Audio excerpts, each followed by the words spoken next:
ሙሴ ያያት ሐመልማልና ነበልባል ሊቃውንት ዕጸጳጦስ ይሏታል። ሰው አጅቦን እግዚአብሔር ከማይኖርበት ነገር እግዚአብሔር ኖሮ ሰው ባያጅበን ይሻላል። ሰው ለምንድን ነው በክረምት እንዳይሸሽ የሚመከር? የሲና የሚባል አንድ ተራራ ላይ ግን ያየው ነገር ሕይወቱን ለዘላለም ለወጠለት። የምንማማርበት የትምህርታችን ርዕስ ለትምህርታችን መነሻ ደግሞ የምናደርገው የግሪክ ቃል ነው። ታኦዶኮስ ይባላል። ፍቺውን በኋላ ላይ እንመለከተዋለን። ሙሴ ከጻፋቸው 5 መጽሐፍት መካከል አንዱ ነው። ሙሴ ነብይ ብቻ ሳይሆን ቤተክርስቲያናችን ሊቀ ነቢያት ነው የምትለው። የነቢያት ሁሉ መሪያቸው አለቃቸው እያለች ነው የምትጠራው። ኦሪት ዘጸአት ግን ሲጀምር ምን ይላል መሰላችሁ? ከብዙ ዘመን በኋላ ዮሴፍን የማያውቅ ንጉሥ ተነሳ ይላል። ይሄንን ታሪክ የጻፈው ሊቀ ነቢያት ሙሴ ነው። እንደዚሁ ዮሴፍን የሚረሳው ሰው መጣ ለማለት አይደለም። ዮሴፍ የማይረሳ ሰው ስለሆነ ነው። ዮሴፍ እግዚአብሔር ከልጅነቱ ጀምሮ የመረጠው የተቀደሰ ሰው ነበር። ዮሴፍ ግን ተሽጦ ወደ ፈርዖን ቤት ከገባ በኋላ መጀመሪያ በአገልጋይነት ወይንም ደግሞ በገረድነት ነበረ ተቀጥሮ ይኖር የነበረው። ዛሬ እኮ ሰው በሩን ዘግቶ ሰው አላየኝም ብሎ እግዚአብሔር ግን እያየው የሚሰራው ኃጢአት አለ። አያችሁት ክርስቲያኖች? ኃጢአት ሰው ሳያየን እግዚአብሔር ግን እየተመለከትንም ልናደርገው የምንችለው በደል እንደሆነ እንድታውቁት ብቻ አይደለም። ጠቢቡ ሰሎሞን ምን ይላል መሰላችሁ? ኃጥእን ሰው ማንም ሳያሳደደው በራሱ ይሸሻል ይላል። እንግዲህ አስቡት፣ እንደ ዮሴፍ እኮ አይነት ሰዎች ስላለን እኮ ነው ሰው ሳያየን እግዚአብሔር እያየን ጥፋት እናጠፋለን። ነገር ግን እግዚአብሔርን ሳንፈራው ሰውን ተሳቀን ያጠፋነውን ጥፋት ግን ሰው ገና ለገና በደሌን አወቀብኝ፣ ኃጢአቴን ደረሰብኝ፣ የሰራሁትን ከጀርባ ያጠፋሁትን ጥፋት አወቀብኝ ብሎ ሰው ይሳቀቃል። ሰው ሰውን መጀመሪያ ከመፍራቱ፣ ሰው ሰውን መጀመሪያ ከማክበሩ፣ ሰው ሰውን መጀመሪያ ቦታ ከመስጠቱ አስቀድሞ ሊፈራውም ሊያከብረውም ቦታ ሊሰጠውም የሚያስፈልገው ማንን ነው? እግዚአብሔርን። ዛሬም ድረስ እኮ እውነት የምትቀበረው ፍትህ የምትጓደለው ሰዎች እንዳያዝኑና ሰዎች እንዳይነወሩ እኮ ተብሎ ነው እንጂ እውነት እኮ ተከድና እውነት ተሸፍና እኮ አትቀርም። የሆነ ጊዜ መውጣቱ አይቀርም። በእውነት የሚኖር ሰው እመኑኝ ክርስቲያኖች፣ ለጊዜው ሰው ዝቅ ሊያደርገው ይችላል። ለጊዜው ሰው ሊያዋርደው ይችላል። ለጊዜው ስስ ጎኑን አይቶ ሰው ዝቅ ሊያደርገው ይችላል። እግዚአብሔር ግን አይረሳው። ዮሴፍን ግን እግዚአብሔር ሲያመጣው ጣዖት በበዛበት ኃጢአት በነገሰበት ከተማ ላይ እግዚአብሔር ካልሰራ በቀር ምንም ለውጥ እንደማይመጣ ነገሩ። ነገ የሚመጣውን ክፉ ዘመን ማለፍ የማይፈልግ ማንም የለም። ወደን አይደለም ቤተ ክርስቲያን የምንሰበሰበው። ካለን ልመና ከምንጠይቀው ከእግዚአብሔር ጥያቄ ውጪ ክፉን ዘመን ማለፍ ስለምንፈልግም ከዚህ በላይ የከፋ ዘመን የለም ልትሉም ትችላላችሁ። እውነት ለመናገር ግን ከዚህ በላይ ደግሞ በጣም ጥሩ የሆነ ዘመንም የለም። ነገር ግን ይሄ ዘመን ክፉ ነው ብለን እንደምናማረረው ሁሉ ጥሩ ነው ብለን የምንናገረው ግን ቢያንስ በሐዲስ ኪዳን ዘመን ስላለን፣ ቢያንስ በዚህ ዘመን እንደ በኦሪቱ ዘመን ገነት መንግሥተ ሰማያት አልተዘጋብንም። እግዚአብሔር በቸርነቱ እኛም ደግሞ በምናሳየው መንፈሳዊ ሕይወት ጥንካሬና ብርታት መንግስቱን ሊያወርሰን ስለሚችል ቢያንስ እንኳን እኛ ከነቢያትና በዛ ዘመን ከነበሩ ሰዎች የተሻለ ለጽድቅ የተመቻቸው ጎዳና አለ። ወንጌልን ለመስማት ፈልገው ያላገኙ፣ ወንጌል የተባለ ክርስቶስን ለማየት ተመኝተው ያላዩ፣ ለመብላት ለመጠጣት ተመኝተው ያልጠጡና ያልበሉታሉ። ቢያንስ ይሄ ደጅ ለኛ ክፍት ነው። ቅዱስ ማርቆስ ወንጌል ምዕራፍ 13 ላይ ክርስቶስ እንዲህ ያለው ሽሽታችሁ በክረምት አይሁን አለ። ሰው ለምንድን ነው በክረምት እንዳይሸሽ የሚመከር?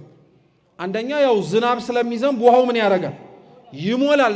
ሁለተኛው ግን ሽሽታችሁ በክረምት አይሁን ብሎ ሲናገር ክረምትና ሰንበት ሁለት የተለያዩ ነገሮች የሚደረጉባቸው ናቸው። የሚዘራበትና ሰንበት ደግሞ ለአይሁድ የተሰጠ ትልቅ ሕግ ነው።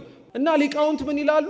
ሽሽታችሁ በክረምት አይሁን ማለት በከፋ ጊዜ ላይ እንደ ክረምት የደመነ ወይንም ደግሞ እንደ ክረምት ትዕግስት አልባ የሆነ እንደ ሰንበት አከባበር እንዳይሁድ ደግሞ ጭምተኝነትና ከጽድቅ የራቀ ሕይወት አይኖራችሁ ለማለት ነው።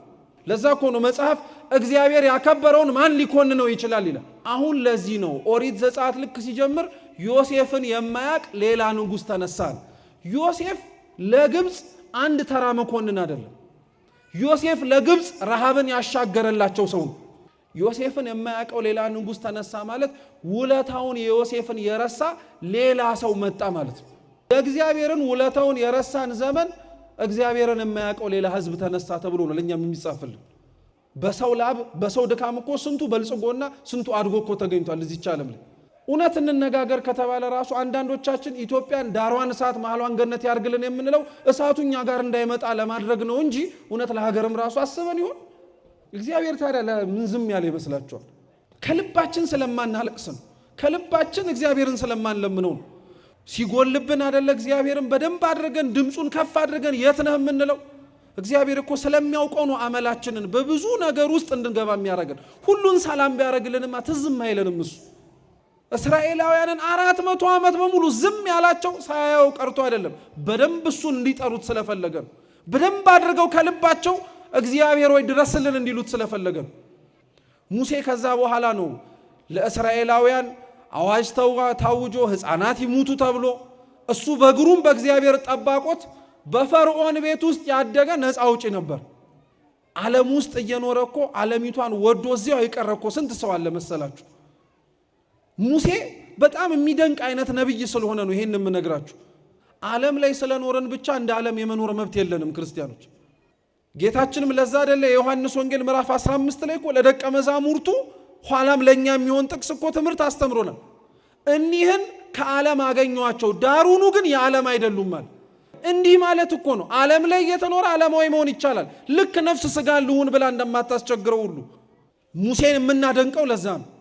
ፈርዖን ቤት ሆኖ እንደ ፈርዖናዊ ያልሆነ የፈርዖንን ጣዖታት እያየ ጣዖት በማምለክ ሂደት ውስጥ ኖሮ ክፋት በማየት ሂደት ውስጥ እንኳን ኖሮ ያልተበረዘ ሰው ነበር። እግዚአብሔር ግን የሚገርማችሁ ነገር ሙሴን ከነበረበት የፈርዖን ቤት አውርዶ በግ ጠባቂ ያደረገው እግዚአብሔር ከሌለበት ቤተ መንግስት እግዚአብሔር ያለበት ከብት በረት ስለሚሻል። ሰው አጅቦን እግዚአብሔር ከማይኖርበት ነገር እግዚአብሔር ኖሮ ሰው ባያጅበን ይሻላል። እግዚአብሔር ባዶ ሲያረጋችሁ አታማሩ ክርስቲያኖች፣ አናማር። ባዶ ሲያረግ ለሆነ ነገር እያዘጋጀህ ነው። ሙሴን 50 ዓመት እንዲለማመድ አደረገው እግዚአብሔር። በ30 ዓመቱ ነው ከግብጽ የወጣው። 50 ዓመት ሙሉ በግ ጠባቂ ያደረገው። 50 ዓመት ሙሉ ይሄንን በግ ያስጠበቀው ግን ተዋርዶ እንዲቀር ስለፈለገ አይደለም። እንደ በግ የመሰላቸውን ህዝቡን መጠበቅ የሚችልበትን ጥበብ በበጎቹ ሊያስተምረው ስለፈለገ ነው። ከዕለታት አንድ ቀን ሙሴ ከሚጠብቃቸው በጎቹ መካከል አንዲቱ ጠፋችበት። ያሉበትን በጎቹን ካሉበት ቦታ ዘግቶ አስቀመጠና ያቺን አንዲት በግ ፍለጋ መዞር ጀመረ። የሲና የሚባል አንድ ተራራ ላይ ግን ያየው ነገር ህይወቱን ለዘላለም ለወጠለት። ከፊት ለፊቱ ታላቅ የሆነ መገለጥ ተመለከተ። በዛ ቦታ ላይ ሆኖ ያንን ራእይ እንዲያይ ያደረገው እግዚአብሔር ከቁጥቋጦ ውስጥ ድምፅ አወጣ። የእግዚአብሔር መልአክ ለሙሴ ተናገረው፣ እንዲህ አለው፣ የቆምክባት ቦታ የተቀደሰች ናትና ምንህን ከግርህ አውልቃል፣ ጫማህን ከግርህ አውልቃል። አስተዋይ መሆን አለብን ክርስቲያኖች። ወንጌል እኮ ምን ይለናል? እንደ ርግብ የዋሆች እንደ እባብም ምኖቹን ይላል፣ ልባሞች እስኪበሉ። ለዛ ነው ጫማህን ከግርህ አውልቅ አለው። በቃ ሁሉን ነገር ተወውና ና አለው። ሙሴም ጫማውን አወለቀ፣ ተጠጋ። ብዙ አለው፣ ህዝቤን ነፃ ልታወጣ ታስፈልጋለህ አለው። ሙሴ ብዙ ነገር ብሎታል። እኛ ሙሴ ስላለው ነገር ትኩረት እንድናረግ ሳይሆን ያነሳውላችሁ ጉዳያችን ሐመልማሉና ነበልባሉ ላይ ስለሆነ ነው። ሙሴ ያያት ሐመልማልና ነበልባል ሊቃውንት ዕፀጳጦስ ይሏታል። ያቺ ዕፀጳጦስ የምትወክለው 4 ብቻ እንነግራችሁ፣ እኚህን ብቻ ነግሪያችሁ እንጨርሳለን። የመጀመሪያው ሐመልማሉና ነበልባሉ ዕፀጳጦሱ የሚወክለው በመከራ የተከበበችውን እስራኤልን ነው። እስራኤል በጊዜው በመከራ ተከባ ነበር፣ እሳት በተባሉ በግብፃውያን። እግዚአብሔር ምን ሊለው ፈልጎ መሰላችሁ?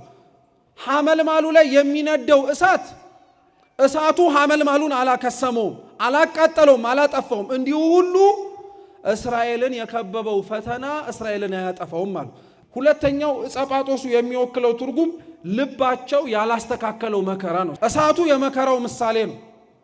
ቁጥቋጦ የልባቸው ምሳሌ ነው። እሳቱ ቁጥቋጦ ላይ ይነዳል ግን አልበለው። እንደዚህ ሁሉ አንዳንድ ሰው መከራ የማያስተካክለው ሰው አለ። ሶስተኛው በዕፀጳጦሱ ያየነው ትልቅ ቁም ነገር ደግሞ ምን መሰላችሁ? የአምላክን ሰው መሆን ነው። እሳቱ የመለኮት ምሳሌ ነው። ቁጥቋጦ የትስብእት ወይንም ደግሞ የሥጋ ምሳሌ ነው።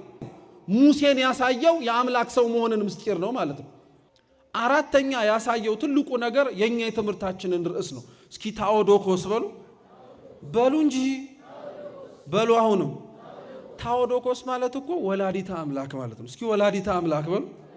እንዲህ ነው እንጂ ማለት እንዴ ስሟን ለመጥራትማ ወደ ኋላ ማፈግፈግ የለም እንጂ ታኦዶኮስ ወላዲተ አምላክ ስለ እመቤታችን ድንግልና ተወልዳ ድንግል ናት ተብሎ ከመነገሩ አስቀድሞ በሙሴ ጸጳጦስ አይተናታል። የእመቤታችን ድንግልና ጽኑ መሆኑን አሳየ። ይሄ ድንግልናዋ ተጠብቆ የቆየው ደግሞ ለአምላክ እናት እንድትሆን በእመቤታችን ተደርጎ ለእመቤታችን የተደረገ ምንም ነገር ለሰው ያልተደገመ ነው። ለሷ ነው ወላዲተ አምላክ ጸጳጦስ ተብሎ ጥብቅና የተቆመላት። ይሄንን ሁሉ ከተመለከተ በኋላ ሙሴ ለእግዚአብሔር እሺ ብሎ ነው ሄደው። የእግዚአብሔርን ቃል ሰምታችሁ የእግዚአብሔርን ቃል አድምጠን ስንጨርስ ለእግዚአብሔር አርጉ ያለንን እሺ ለማለት ይርዳን። ያስተማረን አምላካችን የሰማነውን በልቦናችን ሰሌዳ ይጻፍልን። በጎደለው ሁሉ ተቀምጠው በትህትና በሚማሩ በአበው ሊቃውንተ ቤተ ክርስቲያን የሚታረም ይሁን። እመቤታችን ንጽሕት ድንግል ማርያም ፍቁሯን በልባችን ጣዕሟን ባንደበታችን ታሳድርብን። የቅዱስ ቄርሎስ የጸናው እምነቱ የበረታው ምግባሩ እኛንም በቸርነቱ በምሕረቱ በምልጃው ከእግዚአብሔር ፊት ያሳስብልን። ወስብሐት ለእግዚአብሔር።